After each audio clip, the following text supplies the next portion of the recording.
Alhamdulillah laporan hari ini diterima oleh Polres Jakarta Selatan terkait dugaan pelanggaran Undang-Undang ITE pasal 27 ayat 3 junto pasal 45. Isinya mengenai fitnah dan penghinaan di media sosial. Yang dilaporkan siapa? Yang dilaporkan AHA ya, YouTuber AHA dan GM. Atta Halilintar maksudnya? Seperti itulah kurang lebihnya. Biar nggak simpang siur bang. Ya, yang kami laporkan Atta Halilintar dan Gus Miftah. Jadi yang kami laporkan atas podcast penghinaan yang mengatakan bahwa istri dukun itu jelek dan rongos. Lalu Gus Miftah juga berbicara di podcastnya Atta Halilintar mengatakan bahwa beliau itu menganalogikan bahwa orang yang datang ke dukun itu orang bodoh. Kenapa dipanggil orang pinter? Karena yang datangnya orang bodoh semua. Gitu. Lalu banyak lagi hinaan-hinaan yang dilakukan dan dilontarkan oleh Gus Miftah sebagai pendakwah yang menurut saya sudah melanggar etika tentang pendakwah. Jadi orang mendakwah itu agar menuntun orang berbuat baik atau katakanlah kami dianggap bersalah. Ya, Gus, kami dan kelompok LSM TPHDI atau dukun ini dianggap bersalah. Bagaimana kami mau bertobat kalau cara mengedakwahnya, ngedukasinya seperti itu, menjustifikasi body shaming. Iya, umpama kami dianggap bersalah. Lalu mereka ingin mengedukasi. Lantas cara ngedukasinya begitu. Makanya saya bilang siapapun yang mengatasnamakan edukasi tapi masih menghina organisasi dukun akan saya laporkan. Ingat, saya nggak pernah main-main. Ancamannya berapa tahun penjara? Ini ancamannya 4 tahun penjara. Pasal berapa itu? Pasal 27 ayat 3 junto pasal 45. Artinya di sini saya berkali-kali saya bilang, saya nggak main-main. Hanya netizen yang nggak kami laporkan. Kenapa tuh bang? Ya, karena netizen nggak ada kaitannya dengan urusan biasa, biarkan itu dinamika dalam bermedsos. Tetapi kalau public figure berbicara dan masih mengatasnamakan edukasi, lalu menjustifikasi dukun, ingat, siap-siap Anda. Saya nggak main-main. Bang, tapi kan di awal podcastnya Gus Miftah mengatakan bahwa ini tidak menjustifikasi. Awalnya Tidak sudah menjustifikasi. menjelaskan seperti itu bang. Iya, ini tidak menjustifikasi. Tapi mengedukasi. Ini bahasa ininya tidak menjustifikasi, tapi kesana-sananya menjustifikasi, gitu loh. Kalau mereka punya dalil, saya juga punya dalil. Mereka punya dalil, saya juga punya dalil. Gitu. Kalau bilang bahasa ini tidak menjustifikasi, ya iya, bahasa yang ininya tidak menjustifikasi. Karena ada bahasa ini tidak menjustifikasi. Lalu kesono-sononya menjustifikasi lah, body shaming. Loh, ini bukan urusan dukun lagi loh, dapur orang. Istri orang dihina sedemikian rupa oleh Gus Miftah sebagai pendakwah. Ya, istri orang loh yang nggak tahu menahu tentang kerjaan suaminya sebagai dukun. Jangan bawa-bawa dapur orang. Gitu. Ini udah berat.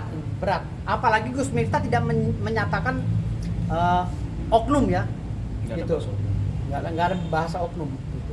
Barang Jadi buktinya mungkin tuh nggak tahu. barang buktinya banyak ya. Di sini ada screenshotan komentar daripada masyarakat. Enggak usah bukan, enggak usah. Banyak sebabnya, takutnya dikatakan. Jadi ini pencemaran nama baik bang? Yang Pencemaran baik dan fitnah dan hinaan di media sosial. Gitu. Langkah selanjutnya dari kepolisian sendiri, apakah akan memanggil dalam bentuk apa gitu bang? Kalau polisi ini kan menjalankan sesuai dengan hukum acara ya. Jadi mereka ini kan administrasi hukumnya sudah kami laksanakan bersama-sama. Lalu mereka juga menunggu perintah dari atasannya apakah memanggil. Nah, tapi untuk laporan kami pertama 2 minggu lalu terkait pesulap merah atau dukun merah itu akan dipanggil saksi nanti. Saksi berikutnya. Nah, mungkin setelah saksi berikutnya ini minggu depannya lagi pesulap merah akan dipanggil.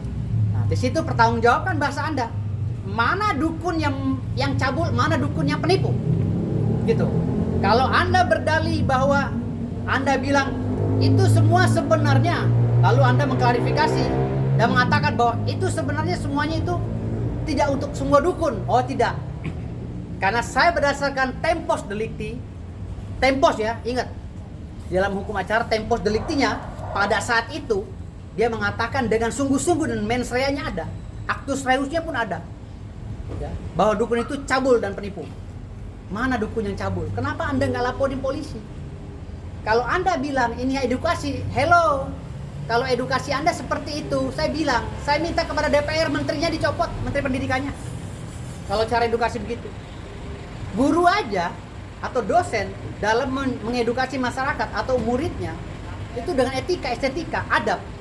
Lantas kalau cara-cara edukasi seperti itu, bagaimana? Kita mau edukasi, tapi cara kita begitu nggak bisa. Tapi sejauh ini sudah ada komunikasi nggak sebelumnya? Sudah menghubungi pihak ATA atau Gus Miftah? Saya sudah WA keberatan kepada timnya Atta Halilintar, dicuekin. Saya sudah WA, hati-hati loh mas. Saya WA aja kurang lebih seperti itu. Mas, jadi kenapa dihapus? Padahal janjinya mau dikonfrontir kan Iya. antara kita dengan tokoh agama yang nggak sepaham dengan kita. Iya. Dan ada apa ya, miskomitmen dari GM ini yang memang sebagai tokoh Nahdien mengambil rujukannya makna dukun itu dari tokoh Wahabi, yaitu Syekh Fauzan, Syekh Sholih Fauzan. Coba di cross check itu videonya. Memahami makna dukun, kalau acuannya ke Sholih Fauzan ya maknanya kahin, dan saya curiga itu kitab asli atau kitab terjemahan gitu loh. Kakunya sebagai tokoh Nahdien gitu loh. Ini apalagi di podcast waktu di Mas Atta saya bilang dukun ditinjau dari sisi tidak melanggar syariat. Saya bilang saya persempit di situ ya.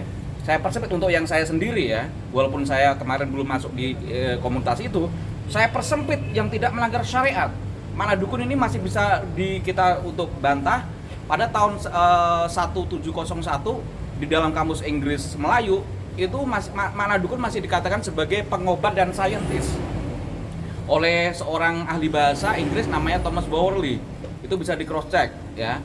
Sampai tahun 1900-an sejak adanya politik etis Belanda dengan adanya sekolah Eropa, akhirnya menggeser pelajaran-pelajaran pribumi, dalam hal ini komunitas termasuk di dalamnya keagamaan, yaitu madrasah segala macam yang di dalamnya termasuk mengkaji masalah penyembuhan, dan itu digeneralisir oleh penjajah menjadi dukun, entah itu aliran santri maupun non santri gitu loh. Digabung di situ. Digabung di situ. Dan dikukuhkan di undang-undang dan Kamus Besar Bahasa Indonesia. Ya. Makanya pemahaman tentang dukun, ada dukun jahat, dukun baik itu sebenarnya ada di Kamus Besar Bahasa Indonesia. Karena di situ ada 12 spesifikasi atau 9 atau 12 spesifikasi atau klasifikasi itu. Ada dukun urut yang saya bilang tadi, ada juga dukun santet di situ. Makanya kalau bicara dukun, ya harus substantif gitu loh, harus objektif. Kalau mengarah kepada pengobatan, ada katanya hipnoterapi apa siapa yang nggak terima di ATA itu? Oh gitu, Apa sih? fisioterapi. Fisioterapi. Katanya kami nggak terima dikatakan dukun. Loh, kalau nggak terima, kan kami bicara masalah sejarah. Dukun itu ada di Kamus Besar Bahasa Indonesia. Kata lain daripada tabib dan apa sih namanya? Tabib sinonimnya apa? dukun. Bukan pesihir, penyihir apa namanya? Oh, kahin. Kahin. Kahin. Ya. Bukan dukun. Jadi Kahin. tabib dan kahin digabungkan jadi satu di Kamus Besar Bahasa Indonesia, dan ada juga dalam peraturan-peraturan negara atau undang-undang negara gitu loh. Artinya di sini seiring berjalannya waktu, bagian fisioterapi, dokter apa segala juga semuanya bagian daripada tabib dulunya. Gitu loh. Bagian daripada tabib, bahkan pada saat zaman apa Gus yang antara mantri ya, dulu belum dokter. Tahun dulu, 1910 bisa di cross check di data sejarah. Tahun 1910 menurut Profesor Martina Savitri, dosen IAIN Surakarta, itu ada namanya wabah pes sampai 1942. Pertarungan terakhir antara mantri pes itu berarti pembantu dokter ya, dengan dukun. Nah, disitulah terjadi peperangan opini. Akhirnya dimenangkan Belanda penjajah dalam hal ini di sisi yang satunya yaitu mantri pes, tapi untuk yang komunitas termasuk santri di dalamnya dicap sebagai dukun itu juga dikriminalisasi, termasuk pakar di dalamnya yang dimanai dukun itu pakar pengobatan dan sains gitu loh. Jadi pakar pengobatan itu pada saat perdebatan antara mantri yang mewakili dokter, dulu kan belum ada dokter, mantri namanya. Mantri. Itu pakar itu berdebat dengan orang-orang dukun ya, katakanlah tabib atau paranormal. Ini debat mereka tentang ilmu metafisika dan fisika, debat. Dan akhirnya yang kalah itu ya tim ya. daripada tabib dan paranormal tadi, yang menang itu dimanai mantri dukun itu. gitu. Iya, makanya muncullah universitas-universitas yang mengatasnamakan kedokteran kan gitu. Jadi kalau bicara masalah edukasi, inilah edukasi yang sebenarnya dirunut dari sejarah. Ya. Gitu loh. Jadi kita berbicara masalah edukasi, kita tidak pernah justifikasi orang, ngata-ngatai orang gitu loh. Kamu cabul, dengar kata saya. Kamu. Coba andaikan saja kalau kita ngikutin aliran sesat ya yang dilakukan oleh si dukun ini, ya dukun merah ini, ya aliran sesat menurut saya nih. Baru nih mengedukasi caranya begini gitu. Andaikan saja kita mengikuti semua masyarakat Indonesia ini langsung mengikuti dan menjustifikasi tanpa ada proses pengadilan, berarti kacau balau. Coba di kelas-kelas kita contoh ya, misalnya seorang guru mau ngajar ke anaknya baru masuk, halo anak-anak, selamat pagi anak-anak kambing, anak-anak kebo, selamat pagi. Itu bahasa itu halus ya.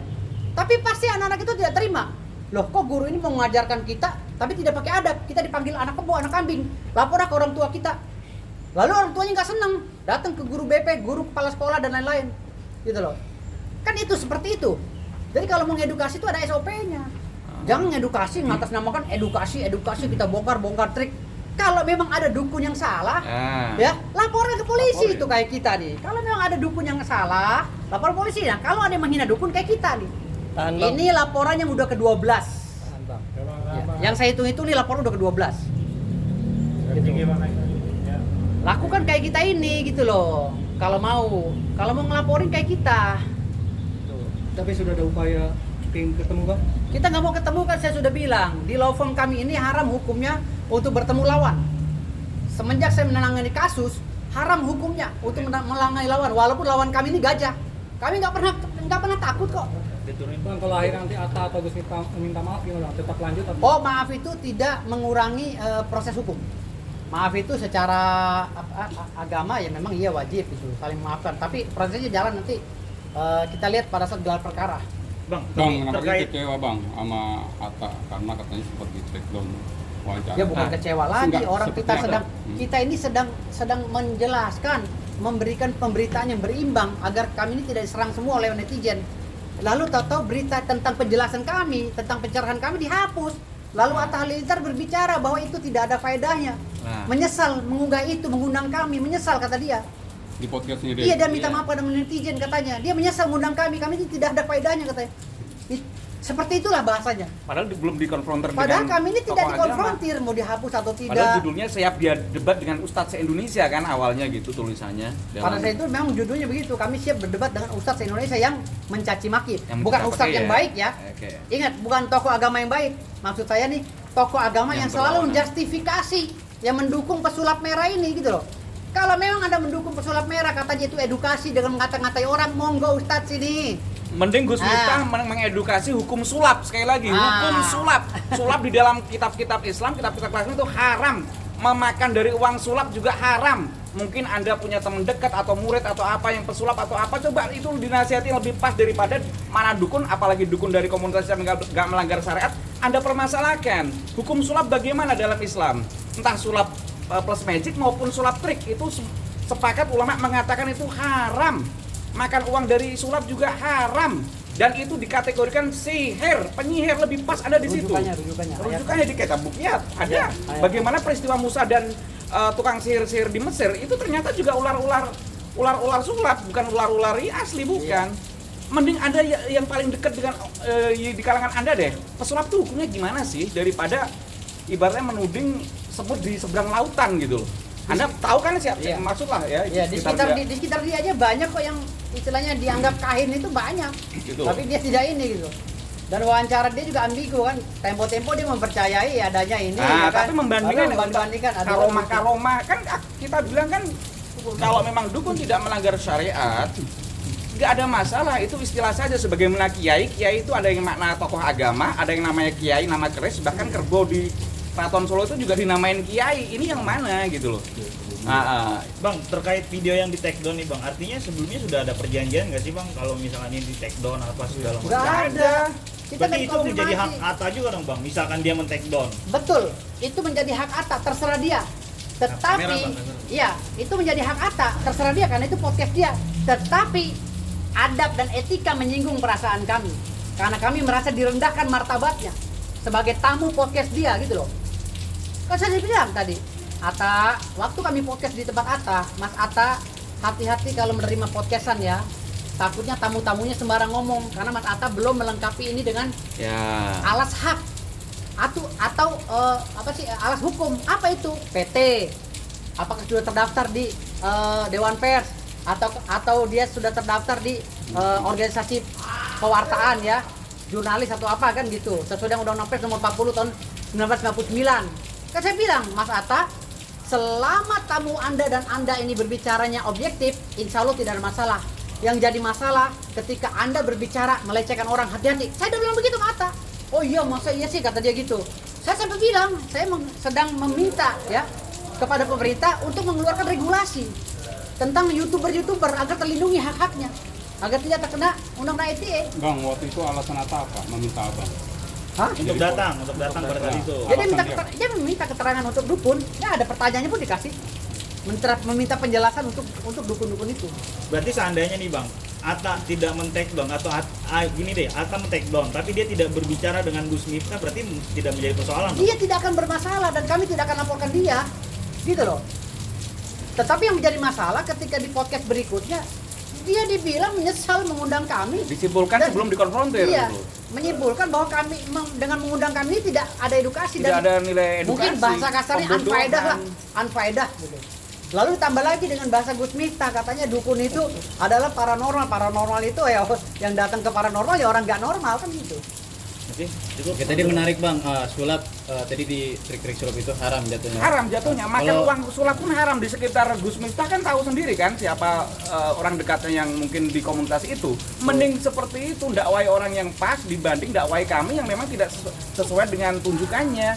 Dalam podcast Atta kan saya bilang, kalau ini coba dilihat, dukun yang tidak melanggar syariat. Saya bilang, dukun kalau paham mubtilatul wudu, batalnya wudu, arkanul sholah, rukun-rukun sholat, segala macam, memahami ilmu tasawuf tingkat dasar, saya kira gak ada masalah. Apalagi secara sejarah mana dukun itu juga tidak seperti itu ada kriminalisasi sejarah.